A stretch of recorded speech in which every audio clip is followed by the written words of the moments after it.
News Basangwa Congo, Tozali Bongo Lelo mercredi, le 18 octobre, Esika wapi to yaka kopesa bino Basangwa Congo, ndenge na bisaki bino ke Congo, tozana ba politiciens malades, ba corrompus, na évité pour nani tisikoyo, Kabila a défié biso, a eu l'élection aux alaté, tout le monde ata eloko mon côté.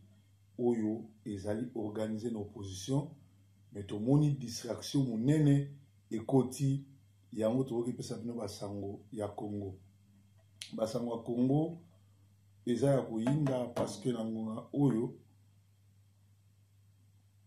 quand la paire tient Kabila fait construire un mur de Berlin biométrique entre les Katanga et la Zambie. Rien, oubliant que rien ne va arrêter le train de la libération. Kabila Koubanga tel messalier a commis ce qu'on tonga mur biométrique n'enge mur à Berlin là qui peut nous séparer Zambie na Katanga parce que azo kamwa a yebike force moko intervention ko uta na Zambie alors aibake akoki jamais côté le missa train où il y a libération et bandi déjà au Kenya. Basangwa Congo nazo pesa bino makamuni surtout les oleka. Boyebi ke Congo bauti ko nommé comme membre à conseil il y a droit de l'homme na ONU. Et là baliboso bo silikate et c'est même boye ba makambozo na Congo za complot ba américain na ba européen ba sala pour na ko balkaniser ko ba congolais. Nangonga oyo na Beni ba utayi ko boma susu 26 congolais na ba rwandais et banzoto na bango ezaki découvert ezali bongo ya kopola babwaki na balabala pe lisusu ko kamwa ke mboka oyo zo respecter na droit de l'homme te mboka oyo babomaka bato bazala membre ya conseil ya droit de l'homme et koloba ke na ONU na Amérique na mindele ba pays européens bango nyonso baza contre biso mais loko babosali ke Congo ezali mboka ezana bilaka nzambe Congo ezali héritage nzambe apesa Congo alors yo congolais ko lela te kotala na gauche na droite te ba américain ba ko libérer biso te mais totala miso na biso ne ba je lève les yeux vers l'Éternel qui me délivrera muto ko délivrer au congolais ezali étranger te ezali nzambe ou à quel likolo na se ye mutu a ko délivrer alors ba nommé conseil et Congo membre du conseil de sécurité entre-temps la fête ezo sala makuna na Kabili mais ba américain pour na sala mascarade balobi bazali contre ya nini pe batie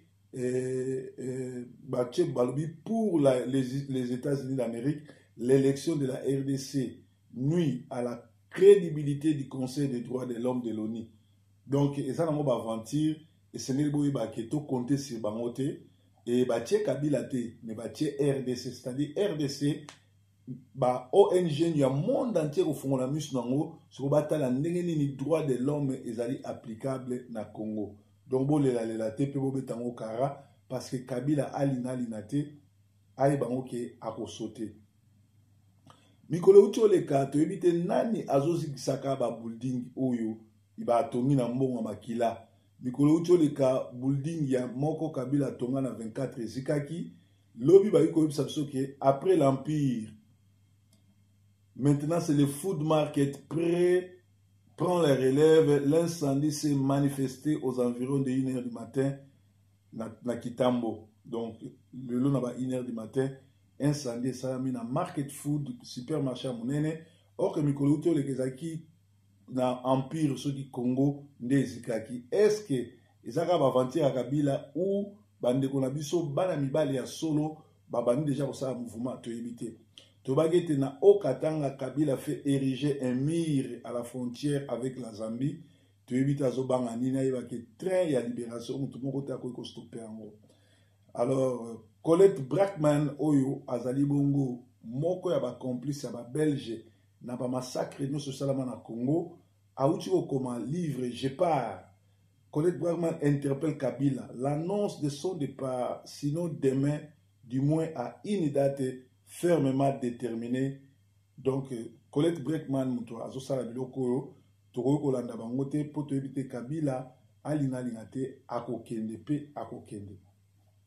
Rwanda na France, Kigali hausse le ton après la convocation de James Kaberebe par la justice française. Justice française est convoqué James Kaberebe sur massacre Oya Lokuta Basala na Congo pe na Rwanda. Alors Kigali Oya Zali mwana ba américain a haussé le ton eza mami. Et loko mosusu e utiko sama mikolo yo bato aner ba monisiko ke ndenge Kabila a lancé que l'élection est en 2048 to na 2060 pour ya okufate. Alors balingi ba créer zizadi moko na kati ya IDPS ba sali lokola ba créer vidéo moko lokola ba révoquer Kabund pour etia crise na IDPS au lieu ba tuba bunda ba déstabiliser. Alors nani azana en tête à likambo yo likambo ko kamwa chibala ye moko azana en tête ya likambo oyo. Ba biso Kabund demande sa suspension. C'est Kalev et Chibala qui tentent de déstabiliser IDPS. Bomoni Kalev na Chibala oyo alobaka azali moko mutafanda na Tshisekedi 37 ans sur 40 ans oyo alobaka azali congolais azali opposant ya première ère azali doyen opposant azalaki bongo na Jeval kaka ye mutakomi ko comploter lisusu contre parti na ye. Donc buzoba esala ngando akimi mai ake kokota na ebale. Baïbisi biso que les occupants rwandais auraient massacré à Beni une quarantaine de Congolais. L'état de composition des corps indique que les meurtres datent d'une dizaine de jours. Babomi ba Congolais, plus de 26 Congolais, ba ligoté bango, ba tiki bango libanda et batouala bakomi kopola. Les alliés oyo tozo vivre mikolo nyonso yango Kabila zoboya okei na Congo po bandeko ne ba continuer ka massacrer biso parce que ba yebi que communauté internationale ba vandinye pe ba yebi que bandeko na bango ya monde entier baza sima na bango. Mikolo uti oleka botali vidéo bien ba photo rivière ba yebi biso que en se réveillant le matin la population de Kasandi s'est rendu compte que la rivière qui sépare l'Ouganda et la RDC s'est transformée en sang. Alors, Batubalamuka qui côté à frontière kuna, Bamoni fleuve to rivière wana etondi na makila, ezali makila te ki miracle salami, mais ezali transformation te, mais ezali bato oyo ya ba Rwandais na ba Ougandais, bazo boma ba Congolais, bazo kata bazo mitile bango pe bazo boaka banzoto na bango na mai. So bomoni makila etani boy mai mobimeko makila na makila c'est que ba égorgea qui combien de Congolais. Alors nyon surtout to pesi na maboko ya Nzambe pe to sengi na ba to nyon surtout balingaka Congo ba se mobiliser pour na koluka kobenga na Kabila.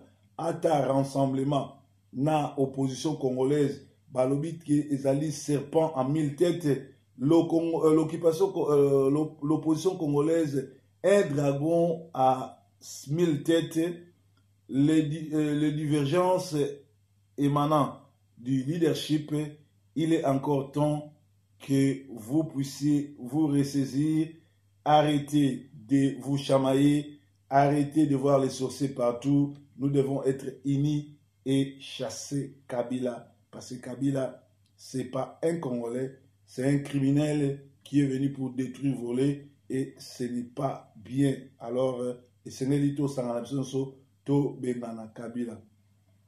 les violons ne s'accordent plus au sein de la tripartite CENI, CNC, gouvernement. Omoni Olengankoi, Ataza Kolabo, Ataza Nengenini, mais Azali Congolais. Alors, Olengankoi, l'air à Koti na mouvement wana Kabili, aye ko comprendre que Kabila a organisé ka élection te alini pe élection salamate Olengankoi a boyi que élection salamana na 504 jours. Alors l'air a boyi na butu batindeli ba criminel ba ye ko tumbanda kuna ye ba ye ko yiba pona kokebisa ye ke soki ameki bakoboma alors bandeko bokeba menace quelques jours plutôt par le trio diabolique Minaku, Winaja Moutom, on apprend que la maison de Ole Nankoi a été cambriolée ce matin. Donc, Congo est dirigé par des criminels. Soko tamboli na bangote baza prêt à kobomayo, ya kokata o motu, pe à kosalo mabe parce que yozo tambo na bangote. Tozota na journée à lobby pe vendredi na Brazzaville ba pays mingi ya Congo ba okuta na wana, ba pays mingi ya Afrique ba okuta na wana na bo kambia papa na biso Sassou Nguesso pona koluka kozwa solution na crise eza na Congo. Mais c'est que boy ba ki ba ndeko ebele o baza ba voisin na biso baza binemi na biso kaka Angola mutu aza pour biso papa Denis Sassou Nguesso aza papa oyo Mobutu atika biso na ye to éviter soki akozwa part na biso soki vraiment akoki la biso mawa ekozala malamu mais tozo s'attendre na eloko moko te ya malamu kuna pona Congo biso tozela kaka oyo utake pa nzambe.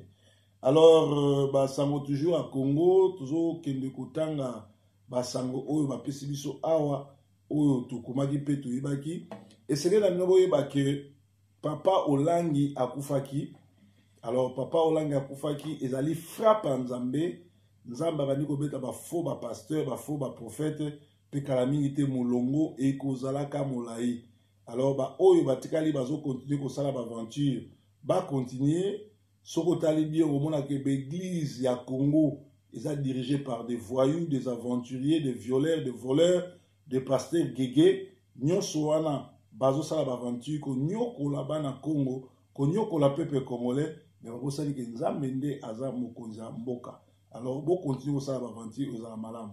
Alors tolobi susuke na mboka Congo ba rébellion ebele esalami po Kabila zolinga tia feu pote atika na pouvoir libela mazobosana ke alinga te akokende parce que ba crise na ba crime asali ezali ebele ezali ndengwana. Donc to comprendre makamni ezoleka na Congo lisusu bandeko bazana Kinshasa babenga nga balobi bazo comprendre te Patrice Ngoyi Musoko ndeko ya Werason comment akoki kolongwa moyembi ya nkolo akoma engagé na Kabili pona kobomaka bato na poison bana bandal bakomi prêt ya kokende kotumba ye na pine. Patrice bobengaki frère Patrice akomi spécialiste ya kotia bato ba poison akomi ko travailler na pouvoir akomi ko travailler na ba Rwandais. En tout cas bato ebele bazo déplorer ba aventure azo sala pe ba crime oyo azo sala ata ko lelo akoki koloba ke azali intouchable mais lobi banzembo ya yemba ekangi ye pe ayembaka susu Daniel a Babylone te ayembaka pe lisusu banzembo nyonso tu oyo ya tribunal ayembaka te mais tribunal ya nzambe ekokanga ye. Alors Joseph Kabila sous haute surveillance monde entier bazo surveiller ye toyebi te ekosukela ye ndenge nini tozoloba susu kaka basango ya Congo oyo ezali bongo ba information toyelaka bino na sentinelle ya Congo po na koyebisa bino botelema ezali mawa mingi lisusu. Félicitations na communauté mobimba botelemaki po na Roger Miezi na mwasi ne Solange na dossier ya mwana na bango bana na bango oyo barefulaki toyeko comprendre pe ndenge na lobaki ke Roger amitié na ba problème. Roger c'est un bon garçon mais azali envoûté na mwasi na ye apesaki makasi po na ko refoule bana wana nzoka balingaki bazwa ba passeport ya bana wana ba remplacer bango na bana oyo Solange abota bazaka na Angola. En tout cas likambu oyo ekoma vraiment na suka ba congolais bosa su likambu boite Vincent Toulouse na groupe na mobimba ba dossier poto bokenda ngulu te parce que makambo ebele boloba na lingala bako traduire yango na français et ko bebisa via bato na poto dénoncer bato ya malamu mais kotaka na muzindo te ya ba vie privée bato boyebi ngunda te boyebi via poto te soki bosala ko dénoncer loko bo dénoncer bo suka na mais kota na ba vie privée te parce que ba vidéo na bino bako traduire yango na français pe boyebi ke boko bomisa via batu bokomi ko ba bafuta bana tout et tout est-ce boyebi ba bana ne bafuta so mo nazo azotanga ta zo se présenter na école te ba futa été na zo sa no ke so bana wana ba bimi na France ba ke na Afrique ba continue futa ba koto donc biloko wana nyonso tout so boyebi likamute bolukata mwana poto moko boyambi na plateau mbongo bana bafutaka ndenge nini elekaka ndenge nini ndeni bakostope kofuta bana ndeni bakoyeba ke bana bazate ekozala malamu ke bobanda kobeta masolo oyo bozo maîtriser te ekozala bien te donc mais félicitations quand même na mosala oyo bozo sala alors na banzela ya Congo kaka bazoyebisa biso ke Kabila dans la société civile et puis solution pour na kobengana Kabila société civile et puis solution comment kobengana Kabila tu vois que immeuble empire il y a Joseph Kabila ezika ki nyonso tozo bate nani oyo azako tiaba moto na Congo est-ce que zali Kabila est-ce que zali batunaye to éviter tout le monde est dépassé par les événements botala ndenge Alexis Tambwe Mwamba les criminels abosani kokanga nani bouton ya veste na ye botala ndenge alati na ye président na bango amona ye teke ministre na ye azali bongo mal habillé alors lokola bango nyonso tu bazalaka groupe batoro na bangombe bayebolata te bamonaki yango normal ndenge abimonisi ndenge wana alors bayebisi biso lisusu abwa flash rien ne va plus entre Vital Kamerhe et Kudura Kasongo. C'est depuis 4 mois que Vital Kamerhe et Kudura Kasongo ne se téléphonent plus et ne se rencontrent plus pour cause. Le couple Kudura a des preuves que Vital manipule leur fille. Cynthia Kudura, Azali, Mwana Kudura Kasongo, Vital Kamerhe ou Azali Bongo Nasida, Musani Kukaba Kubomba Mabala, Ndenge Moko na Mama Olangi Ndenge Baboyi Mabala na Mobile Nae, accueilli kokomisa mwana camarade ne Kudura Kasongo makango na ye alors epesi grave na ngonga oyo rien ne marche plus pe lisusu nazo kamwa ke IDPS bazo ndima su ko sangana na Vital boyebi bien rôle ni Vital ayaka kosala na kati ya opposition donc basangwa Congo ezalaki yango wana Kabila esengeli to bengana ye biso ba combattant to sangana lokola bato moko to bengana ye et ekozala malamu bapesika lisusu message au balobi pour une large diffusion enfin la vérité tombe. Robert Mugabe a déclaré: savez-vous si aujourd'hui l'Afrique est sous-développée et dénigrée, c'est à cause du Congo-Kinshasa. Le Congo est le coffre-fort de l'Afrique en particulier et du monde entier en général. C'est vrai que c'est un scandale géologique, mais les Blancs se sont emparés de ces pays. Les Blancs ont créé un système pour piller les pays du fond en comble, sous la barbe de tous les Africains. Comment? Ils ont créé un truc qu'on appelle la MONUSCO, une mission des Nations Unies au Congo. Paraît-il, pour maintenir la paix, ils dépensent 3,5 milliards de $ chaque jour et les autochtones souffrent comme pas possible. Ils sont là depuis à peu près 20 ans. Ils ont un budget annuel de 13 milliards de $ pour 22 000 hommes, soit le nombre de contingents le plus grand dans un seul pays. Depuis la création des Nations Unies, alors que le pays a un budget de 4 milliards de $ pour une population de près de 80 millions d'habitants. Donc, pour une population de 80 millions d'habitants, basant à 4 milliards de $, mais pour 22 000 contingents bateaux, basant à 35 milliards de $, et chaque année, va dépenser 13 milliards de $, 13 milliards de $. Allez imaginer, pour 22 000 personnes, basant à 13 milliards de $, mais pour 80 millions de personnes, basant à 4 millions de $. Comment ceci est possible, s'il vous plaît? Un groupe d'étrangers vient dans un pays sous prétexte de maintenir la paix, chose qu'ils n'ont jamais fait. Tout le monde même ba vidéo, ba toi oni bazo boma ba congolais bazo boka na mabulu, bomoni ba vidéo wana, ba complice. Alors, si s'installe pendant des décennies sans apporter aucune seule solution au problème du Congo, et ils utilisent 4 fois plus élevé la somme que le pays utilise pour toute sa population qui croupit sous le seuil de la pauvreté, ils se partagent le coffre comme suite.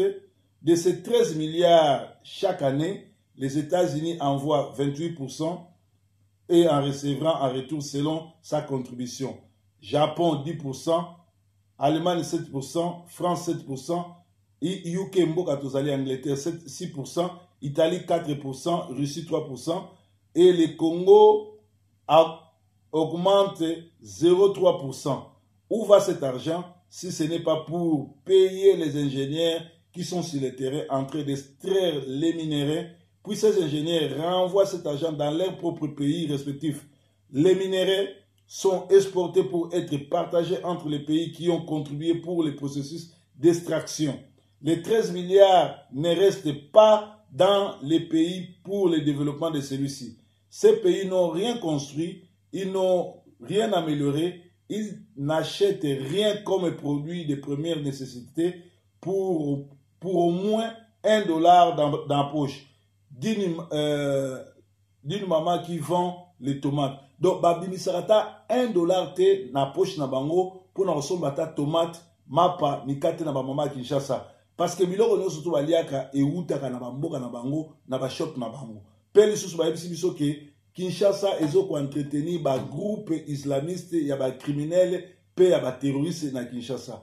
Alors likambo oyo tokosala kaka ni kobenda Congolais matoi totika ba discussion, totika ba video ya lokuta, totika kolanda ba pasteur ya lokuta, mutu na mutu aluka kotala esikani ya no sambela pasteur ni ya Holanda parce que ba pasteur gege ba komi belé pe mutu na mutu a sangana na bato oyo bazo balilo ba kobenga na Kabila parce que tala bango na bango ba komi koswana e mabe. Tozo senga na mbuta muntu silika dokolo sikazali ngonga ngoyo ya kobimisa bandeko na biso bangolais pona kobenga na Kabila.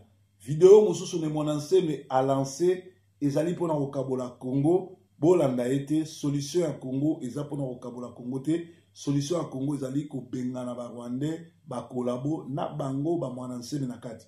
Donc ezalaki breaking news alelo basangwa Congo tokutani susu lobi pona bulletin mosusu nzambe a libérer Congo, vive le Congo, vive Jésus-Christ. Breaking news.